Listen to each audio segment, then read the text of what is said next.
교회 다니세요? 이 말 들어보셨거나 한번 해보신 적 있으십니까? 교회 다니십니까? 제가 처음 에드먼튼에서 유학을 하러 왔을 때 다니던 교회는 유학생들이 대부분이었어요. 100여 명 넘는 유학생들, 그리고 어학 영수생들이 많은 청년교회였습니다. 그때 그 교회 청년들과 저는 매주 금요일 전도를 나갔습니다. 그래서 준비한 전도지와 또 초콜릿 이런 것을 나누어주며 이렇게 말했던 것이 기억납니다. 교회 다니세요? 교회 다니세요? 그 말 속에는 교회를 다니면 예수 믿고 신앙생활하는 사람이라는 그런 의미들이 다 포함되어 있는 질문입니다. 전도를 위해서 또 선교를 위해서 더 고급지고 더 맞는 용어와 방법들이 많습니다. 그래서 이 질문이 잘못되었다고 말하기도 합니다. 그렇지만 예수가 누구인지 도대체 믿는 것이 무엇인지조차 모르는 사람들에게 너무 깊은 질문이나 또 너무 살갑게 다가가기보다는 교회 다니세요? 이 한마디로 충분하다 생각했습니다. 물론 우리가 전도할 대상자들에게 다가가 용기를 내어 이렇게 한마디 물을 때에 그 전도의 열매와 또 하나님께서 믿게 만들어주시고 그들을 구원하시는 것은 하나님께서 하실 거니 우리는 그저 교회 다니지 않아서 예수님이 도무지 누구인지도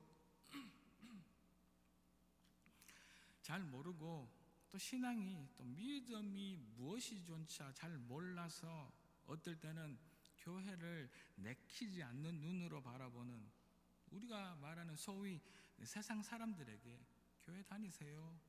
라는 한마디에 꽤 영향력 있는 이 한마디로 우리는 충분하다 생각되기도 합니다. 그 한마디에는 모든 것이 내포되어 있기 때문입니다. 교회를 다니지 않아서 교회가 쓰는 단어에 서투르고 예배가 무엇인지 전도가 무엇인지도 모르는 우리가 말하는 세상 사람들에게 교회 다니세요? 교회 다니시기를 바랍니다. 이 한마디를 용기 내어서 해볼 수 있는 우리가 되기를 소망합니다. 이런 생각을 하며 성경을 보다가 말씀을 통해서 우리도 우리가 다니는 교회를 더 잘 알아야 되겠다 생각했습니다. 이제 새로운 교회로의 출발선에 서 있는 우리들이 교회를 어떻게 생각하고 어떤 교회 생활을 해야 하는지 알아야 되겠다 생각했습니다. 그리고 그저 교회를 다니는 사람이 아니라 교회에서 신앙생활을 하는 우리가 되기를 소망하며 이 말씀을 준비합니다. 교회를 말하고 교회를 알기 위해 너무나 많은 것들이 있겠지만 그러나 처음 교회가 시작되어지는 당시 초대교회를 오늘 본문을 통하여서 보며 교회를 통해 우리가 알아야 할 것들을 이제 나누어 보려고 합니다. 그 첫째입니다. 순종입니다. 오늘 본문 4절에서 8절 한번 보도록 하겠습니다. 사도와 함께 모이사 그들에게 분부하여 이르시되 예루살렘을 떠나지 말고 내게서 들은 바 아버지께서 약속하신 것을 기다리라. 요한은 물로 세례를 베풀었으나 너희는 몇 날이 못되어 성령으로 세례를 받으리라 하셨느니라. 그들이 모였을 때에 예수께 여쭈어 이르되 주께서 이스라엘 나라를 회복하심이 이때니까 하니 이르시되 때와 시기는 아버지께서 자기의 권한에 두셨으니 너희가 알 바 아니요 오직 성령이 너희에게 임하시면 너희가 권능을 받고 예루살렘과 온 유대와 사마리아와 땅끝까지 이르러 내 증인이 되리라 하시니라. 아멘. 예수께서 이제 십자가에 못 박히시고 3일 만에 부활하신 후 하늘로 올라가시기 전 40일 동안 사도들과 제자들 앞에 예수님은 나타나십니다. 그리고 하나님의 나라와 하나님의 그 나라의 일에 대해서 말씀하십니다. 또 예수님께서 사도들과 무리들을 두시고 말씀하십니다. 너희들은 내가 가고 없어도 아무 곳으로 가지 말고 이곳 예루살렘을 떠나지 말고 하나님께서 약속하신 그 말씀을 기다리라 라고 말씀하십니다. 내가 없어도 동요하지 말고 그 자리를 지키라는 말씀입니다. 왜냐하면 예수님 그 제자들은 어떤 사람인지 예수님이 너무 잘 아셨기 때문입니다. 그들은 아직도 세상적인 일에 매여 있었기 때문입니다. 그들의 주 관심사는 로마의 압제하에서 어떻게 하면 이 이스라엘이 해방할 수 있겠는가, 언제 이스라엘의 이 주변의 나라들을 우리가 이길 수 있겠는가, 이곳에 관심이 모여 있었습니다. 그래서 그들은 예수님에게 이스라엘의 회복이 있대냐고 오늘 본문의 말씀 가운데 묻고 있는 것을 우리는 볼 수 있습니다. 아무리 예수님께서 하나님의 그 나라를 이야기하시고 가르치고 계셔도 그들은 여전히 아직도 이 세상의 나라인 이스라엘에 온 관심과 집중을 하고 있었던 것입니다. 그것을 예수님께서 너무 잘 아셨던 것이지요. 오늘날의 우리의 신앙의 모습도 똑같습니다. 예수님을 믿기는 하지만 여전히 육적인 이 세상 나라에 얽매여 헤어나오지 못하는 우리의 모습이기도 합니다. 하나님의 나라는 당연히 알고 있습니다. 그러나 우리는 우리가 사는 이 세상, 이 캐나다, 우리의 삶의 문제에 더 민감하고 우리는 그곳에 매여 살아가고 있습니다. 이런 그들에게 예수님은 어디도 떠나지 말고 그 자리에 가만히 서서 성령이 오실 때까지 기다리라고 말씀하고 있는 것이지요. 그리고 성령님의 그 능력으로 이제 나의 정인이 되어라 라고 말씀하고 계십니다. 예수님께서는 우리 이 땅의 교회들에게 원하시는 것이 오늘 이 말씀에 따르면 순종입니다. 말하는 대로 듣고 따르라는 것이 그것이 순종이지요. 순종은 명사처럼 보이지만 동사입니다. 그저 명사로 말하는 대로 듣고 따르는 것, 이것이 아니라 이 따르는 행동까지를 순종이라고 말하기 때문입니다. 순종은 말과 생각과 믿음의 행동을 더하는 것, 그것을 순종이라고 이야기합니다. 우리의 신앙도 머리로 믿는 것으로 끝나는 것이 아니라 우리 머리로 믿는 그 지식이 우리 가슴을 뛰게 하고 뜨는 가슴의 그 열정으로 우리의 손과 발이 움직이는 것, 그것을 신앙이라 이야기하고 그 삶을 신앙 생활이라 이야기합니다. 예수님께서는 우리 교회에게 명령하시기를 순종을 원하시는 것이죠. 여전히 세상 나라의 관심에 많은 그 제자들에게 그 자리를 떠나지 말고 하나님 나라에 집중하고 있으라고, 순종하라고 말씀하시는 것입니다. 나는 이스라엘 너희 나라의 회복의 때가 지금인지 아닌지 알지 못한다. 그리고 그 결정은 하나님의 권한에 계시니 나도 너희도 알 필요조차 없단다. 그러나 다만 이제 오실 성령이 너희에게 임하시기만 한다면 너희들은 그 권능을 받고 그 권능으로 이제 온 천하에 다니며 나의 증인이 될 것이라고 말씀하시는 것이죠. 우리에게 주어진 말씀, 들려지는 그 약속을 믿고 따르는 순종이 있기를 명령하고 계시는 것입니다. 이 명령에 순종하는 저와 여러분 되시기를 야심 주의 이름으로 축복합니다. 이 순종은 죄와 관계가 있습니다. 우리가 잘 아는 순종의 반대, 말씀을 따르지 않는 불순종의 그 죄가 태초에 천지가 만들어질 그 창조의 때에 이미 있었습니다. 온 세상을 만드신 하나님, 그리고 우리 인간을 만드신 하나님께서 우리를 가장 신뢰하는 동역자로 만드셨습니다. 그리고 온 세상 만물을 다스리고 생육하고 번성하기를 허락하셨습니다. 그리고는 다른 것은 다 마음대로 먹고 마음대로 할 수 있지만 한 가지, 이 동산 중앙에 있는 나무는 절대 먹지 마라, 먹으면 죽을 것이라 말씀하십니다. 그러나 사람 아담은 그 말씀을 따르지 않고 불순종의 죄를 짓습니다. 우리는 이 말씀을 듣고 따르기만 하면 됩니다. 이 순종을 우리 교회에 말씀하시고 따르기를 오늘 이 아침 우리에게 원하고 명령하고 계십니다. 이 말씀에 왜, 무엇 때문에, 이유가 뭐야, 이게 합리적이야, 그게 지금 이 시대에 맞아, 이런 이유를 달 필요가 없다는 말씀입니다. 그저 예루살렘을 떠나지 말라 하시면 그 자리에 있으면 됩니다. 그저 그 열매를 먹지 말라 하시면 먹지 않으면 됩니다. 하지만 우리는 눈에 그 열매가 얼마나 보기 좋았고 먹기에도 맛있어 보이는지 모릅니다. 그래서 따르기가 힘듭니다. 하나님 나라의 말씀을 따르는 그 순종은 절대 쉬운 일이 아니랍니다. 이스라엘 나라의 회복에 눈에 들어오고 그 열매가 보암직도 하고 먹음직도 하여 눈에 들어오는 그 유혹이 순종의 그 발목을 잡기 때문입니다. 당장 우리의 생각이 하나님 주신 그 말씀을 이겨버리고 당장 우리의 경험과 내가 아는 그 지식이 답답해 보이는 이 말씀들을 의심스럽게 생각해 버리기 때문입니다. 우리의 신앙도 우리 교회도 우리 그저 하나님께서 주신 그 말씀을 듣기만 따르기만 하면 됩니다. 우리 생각, 우리의 논리, 우리들의 경험을 섞어서 평가하고 그 맞고 틀림은 논할 필요조차 없다는 말씀입니다. 말씀을 따르고 지키지 않으면, 순종하지 않으면 불순종의 죄만 짓기 때문입니다. 지금은 합리적이지 못하고 지금 우리 눈에는, 우리 마음에는 이해가 되지 못하지만 약속의 말씀이 우리 삶 안에, 우리 교회 안에 적용되어질 때, 그때 우리는 알게 될 것입니다. 그때 왜 그런 일이 있었는지, 그때 왜 그런 말씀이 필요했는지 우리의 경험과 지혜로는 알 수 없는 일이 우리가 순종하는 그때 우리 삶 가운데 일어나게 될 줄로 믿습니다. 성령이 오시고 우리가 그 능력으로 사명을 감당할 수 있는 그 힘은 순종으로부터 이 교회 가운데 주어진다는 말씀입니다.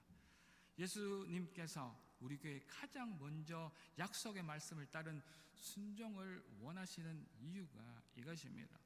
지금처럼 언제나 주님의 약속을 지켜 따르는 우리 갈릴리, 우리 모든 가정, 그리고 저와 여러분들 되시기를 이 아침 주의 이름으로 축복합니다. 이것이 교회가 해야 할 첫 번째 일이지요. 이제 둘째로 순종한 우리들은 이제 기도해야 합니다. 오늘 본문 13절, 14절을 보도록 하겠습니다. 들어가 그들이 유하는 다락방으로 올라가니 베드로, 요한, 야고보, 안드레와 빌립, 도마와 바돌로메, 마테와 및 알포의 아들 야고보, 셀로신 시몬, 야고보의 아들 유다가 다 거기 있어서 여자들과 예수의 어머니 마음을 같이 하고 오로지 기도하고 있었다는 이야기입니다. 하나님께서 원하시는, 바라시는 교회의 모습입니다. 한 마음으로 오직 기도하는 것이지요. 지금 보기에는 너무 쉬워 보이고 너무 당연해 보입니다. 성경을 그렇게 쉽게 생각하지 마십시오. 그러나 실제로는 그렇지 않습니다. 그들 제자와 사도들은 그들이 그렇게 믿고 따른, 그런데 그들은 한심하게조차 한 곳에 모여서 기도하고 있었습니다. 그런 불안과 두려움 가운데 기도하는 것은 우리가 생각하는 것보다, 우리가 보는 것보다 쉬운 일이 아니라는 말씀입니다. 그러나 그들은 기도하고 있습니다. 교회는 기도하는 집입니다.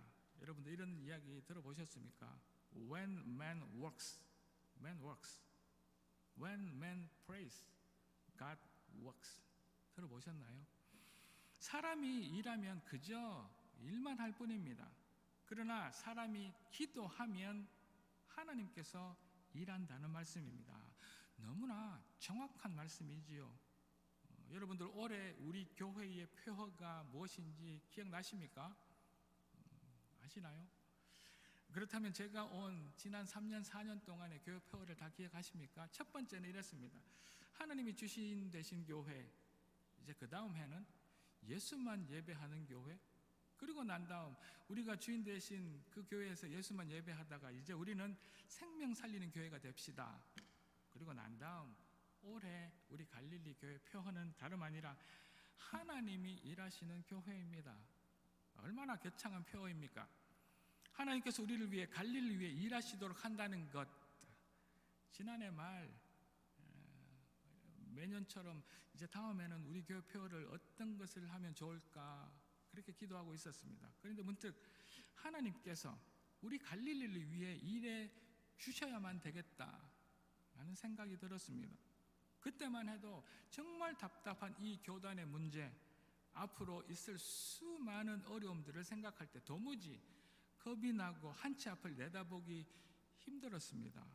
그럴 때 아니다, 하나님께서 일하시면 된다라고 믿고 생각했습니다. 당연히 하나님께서 일하십니다. 우리가 우리 일들을 내 힘으로 해보려고 힘쓰기보다는 우리가 하나님 앞에 우리의 연약함을 내려놓고 우리가 할 수 없다고 백기를 들며 기도할 때 하나님께서 우리를 위해 일해 주신다는 것이지요. 우리가 우리 힘으로 우리의 노력으로 일할 수 있을 때가 아니라 우리가 기도할 때 하나님께서 일하시는 교회가 되는 것입니다. 하나님께서 일하시는 교회, 그 앞에 우리가 기도할 때입니다. 기도가 모든 문제의 해결의 열쇠라고 이야기합니다. 여러분들 은행에 자주 가십니까? 은행 금고의 문을 혹시 보신 적이 있습니까? 그 금고의 문은 그렇게 두껍고 또 그 안에 있는 그 날들이 그렇게 복잡하고 거대한 문입니다. 그러나 그렇게 두껍고 거대하고 복잡한 문도 작은 열쇠 하나로 열린다는 그 사실들을 생각해 보셨습니까? 우리 앞에 놓인 정말 크고 도저히 해결되지 못할 그 어려움도 우리의 포기하는, 내가 할 수 없다는 그 백기의 기도로 해결될 줄로 믿습니다. 그래서 하나님을 찬양합니다. 기도의 열쇠로 우리의 문제들, 어려움들, 우리의 힘듦들, 우리의 죽음의 문제도 해결되는 것이지요. 그러나 우리는 기도가 무엇인지 압니다. 기도의 능력도 알고 기도해야 되는 것도 압니다. 그렇지만 실제 우리 앞에 어려움과 큰 고민거리를 만나면 걱정하며 염려하며 우리는 되려 두려움에 빠져버립니다. 내가 무언가를 해야 한다는 그 강박관념에, 소위 말하는 멘붕에 빠져버리게 되지요. 내가 무엇인가를 해야 하는 마음이 우리를 또 얼마나 조급하게 만드는지 모릅니다. 목회를 하다 보면 정말 많은 사람들을 만난답니다. 10이면 10, 그런데 100이면 100, 다 다른 사람을 만납니다. 그런데 이 많은 사람들 중에서 그 사람이 힘들 그때 진짜 그 사람을 보게 되더라고요. 정말 많은 사람들이 당장 어려움이 눈앞에 닥치면 어쩔 줄을 몰라 합니다. 그 문제의 해결을 위해서 이리 뛰고 저리 뛰고 여기 도움 구하고 저리 수소문 합니다. 너무 어렵고 힘들면 이제 예배를 빠지고 교회와 멀어지고 교회가 목사가 아는 것이 싫어서 숨기려 합니다. 그리고 혼자 해결해 보려고 하다 보니 지쳐갑니다. 그런데 그중 어떤 사람들은 어려운 일이 생기면, 아주 사소한 일이 생기더라도 목사님 저를 찾아와 기도를 부탁합니다. 정말 이런 일들이 있구나 싶을 정도로 들고 오셔서 기도를 부탁합니다. 정말 앞이 깜깜하다 말하며 기도를 해달라고 합니다. 그리고 또 이렇게 이야기합니다. 죄송합니다. 정말 이런 문제가 있을 때만 찾아와서 죄송합니다. 그렇지만 기도해 주십시오 라고 말합니다. 그런데 아닙니다. 우리는 기도해야 합니다. 그런 문제가, 그런 어려움이 있어서 기도해야 합니다.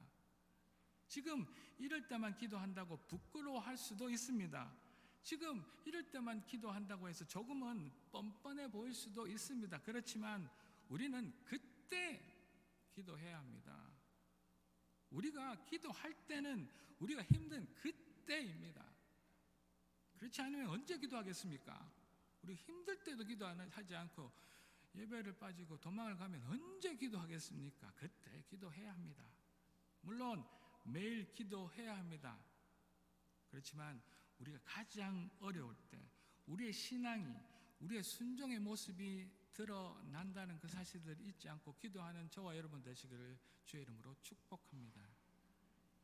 하나님께서는 우리의 기도를 모아서 이 교회, 이 공동체를 이루어 가시고 이끌어 가신답니다. 예수님이 십자가에 돌아가시고 부활하시고 하늘로 승천하셨지만 세상은 하나도 바뀌지 않았습니다. 그리고 되려 두려움이 가득 찼고 자신들은 생명의 위협까지 받는 그러한 순간이었습니다. 그러나 그들은 약속의 말씀을 순종함으로 붙들고 예루살렘의 그 다락방에 다 모여서 한 마음으로 오직 기도에만 힘썼답니다. 이것이 교회입니다. 그리고 그들은 교회를 세웠습니다. 그리고 그들은 그들의 신앙을 지켰습니다. 그리고 그들은 믿지 않는 자들의 두려움이 되었습니다. 그래서 죽어가는 영혼들을 살리고 예수의 이름으로 구원의 능력을 가진 것입니다. 우리 교회도, 우리 가정도, 또 우리 한 사람 한 사람도 우리 힘으로 일해보기 전에, 내가 먼저 생각하고 나의 지혜와 나의 경험과 나의 힘으로 그 문제를 풀어보기 전에 하나님께 기도하며 매달리는 우리가 되기를 축원합니다. 하나님께서 우리 갈릴리에게 원하시는 것, 그것입니다. 기도합시다. 지금이 기도할 때입니다. 이렇게 순종하며 기도에 힘쓰는 우리들에게 셋째입니다. 이제 약속하시지요. 성령이 함께 하십니다. 오늘 본문 2장 1절로 4절의 말씀입니다. 그 중간의 말씀은 관계없고 너무 긴 말씀이어서 빼버리고 2장 1절로 4절의 말씀입니다. 제가 읽어보도록 하겠습니다. 오순절 날이 이미 이르매 그들이 다 같이 한 곳에 모였더니 호련히 하늘로부터 급하고 강한 바람 같은 소리가 있어 그들이 앉은 온 집에 가득하며 마치 불의 혀처럼 갈라지는 것들이 그들에게 보여 각 사람 위에 하나씩 임하더니 그들이 다 성령의 충만함을 받고 성령이 말하게 하심을 따라 다른 언어들로 말하기 시작하니라. 아멘.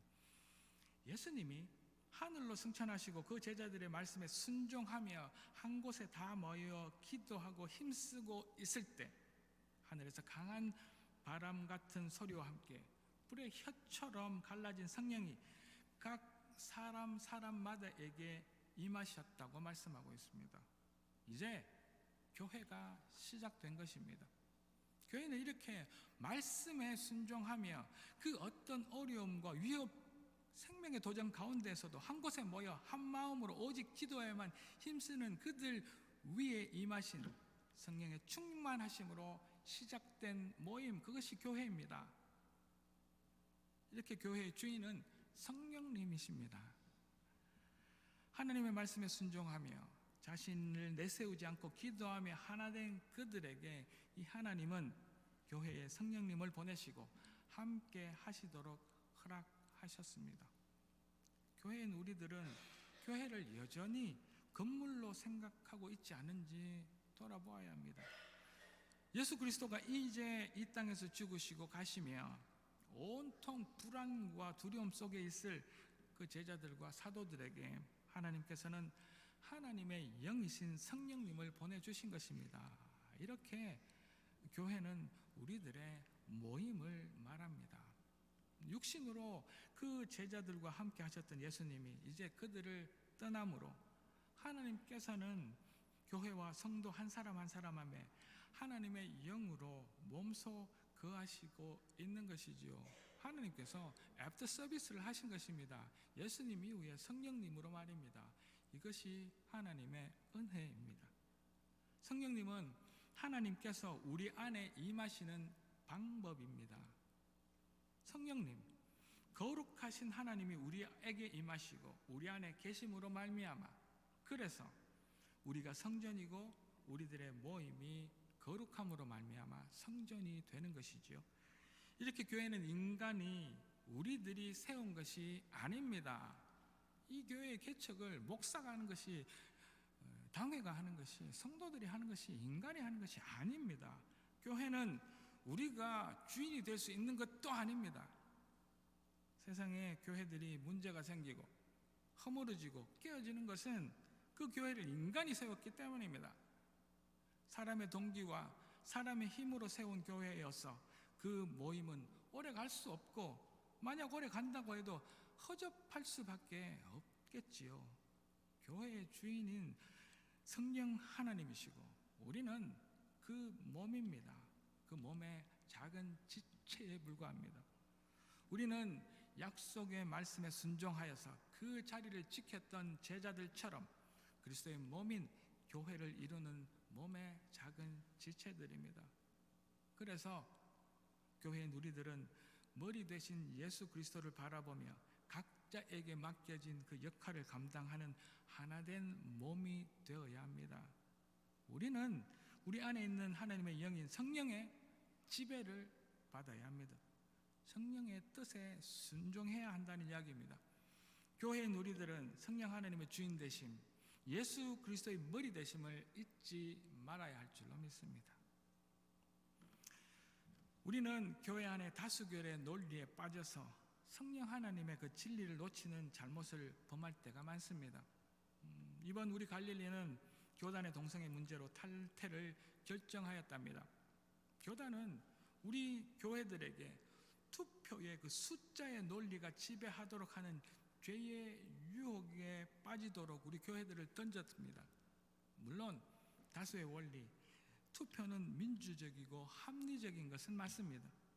그리고 우리 갈릴리가 다행히도 만장일치의 동의가 있었기는 했지만, 그러나 다수, 많은 수가 주님의 뜻, 그 진리 위에 올라설 수 있다는 죄성이 이 다수결 안에 숨어 있다는 것을 우리는 알아야 합니다. 손가락, 발가락, 눈, 코, 입 하고 싶은 것이 있다고 더 많은 수라고 머리에게 명령을 내릴 수는 없는 것이지요.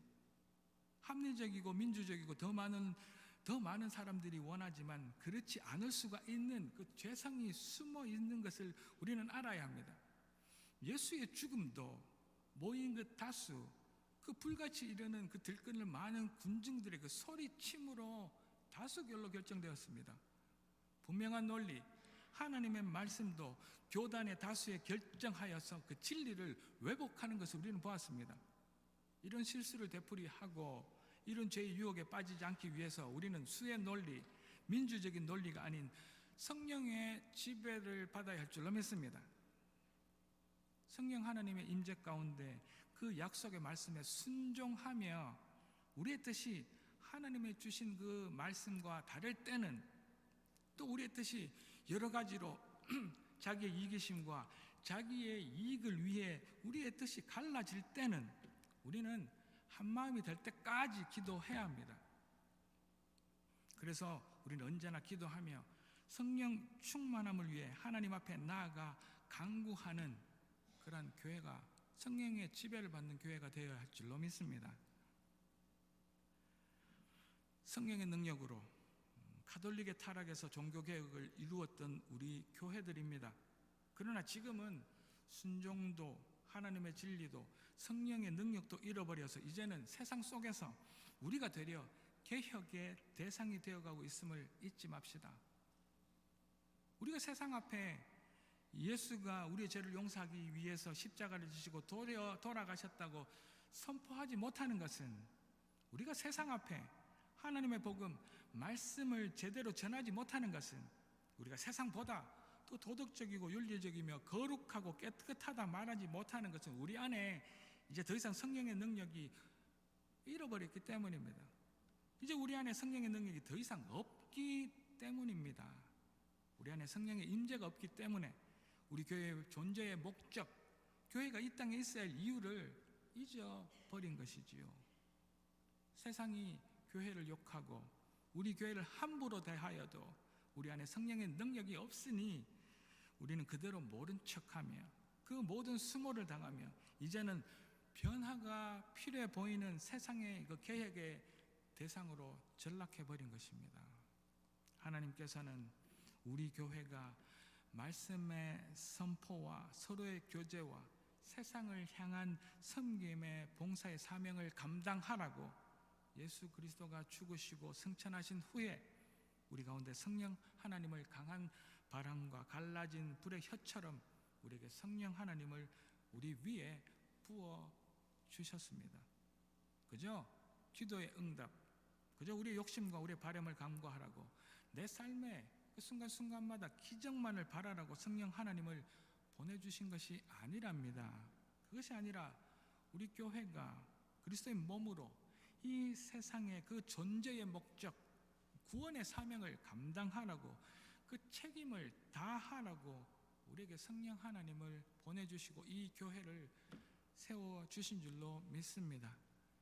이 놀라운 하나님의 교회에 대한 기대와 명령, 사명을 알고 함께 하신 그 성령의 능력으로 세상을 변화시키는 교회, 예수만 예배하는 교회, 하나님이 주인인 것을 인정하는 교회, 그리고 성령의 지배 가운데 하나님께서 일하시는 교회가 되기를, 그 갈릴리가 되기를 이 아침 주의 이름으로 축복합니다. 사랑하는 갈릴리 가족 여러분, 하나님의 약속의 말씀에 순종하여서 세상의 그 어떤 도전에도 끔찍하지 않으며 이 자리를 지키며 순종하며 한마음 주님의 뜻을 위해 기도하는 우리가 되기를 축원합니다. 우리가 갈릴리가 하나님의 뜻대로 보내심의 목적대로 쓰임받는 것을 도우려고 우리 가운데 보내신 성령 하나님이시라는 그 사실들을 잊지 맙시다. 그래서 모든 일에 성령님과 동행하는 성령 충만함을 가진 우리 갈릴리, 우리의 가정들, 우리 모든 한 사람 한 사람 되기를 이 아침 주의 이름으로 다시 한 번 더 축복합니다. 그리 하실 하나님을 찬양합시다. 기도하겠습니다. 할렐루야, 하나님을 찬양합니다. 교회입니다. 저희들이 하나님 앞에 교회입니다. 하나님 주신 그 말씀에 순종하는 저희들 되게 하십시오. 그 어떤 도전이, 그 어떤 위협이, 저희들의 힘듦이 있다고 하더라도 하나님께 주신 그 약속의 말씀을 붙들고 순종해내는 행동이 따르는 교회가 되기를 원합니다. 하나님께서 말씀하신 대로 한 곳에 모여서 합심하여서 기도하는 저희들 되기를 원합니다. 저희들의 뜻이, 저희들의 생각이, 저희들의 마음이 갈라지고 다를 수 있습니다. 그러나 그때는 더 기도하여서 한 마음이 되어지는, 하나님 앞에 순종하는 기도하는 교회가 되게 하십시오. 하나님, 저희들이 그러나 다수결로 하나님의 그 진리를 이겨버리는 저희들이 아니라 성령의 지배를 받아 이 교회의 주인이 성령 하나님이시라는 그 사실들을 잊지 않는 거룩이 묻어있는 하나님의 교회가 되게 도와 주시옵소서.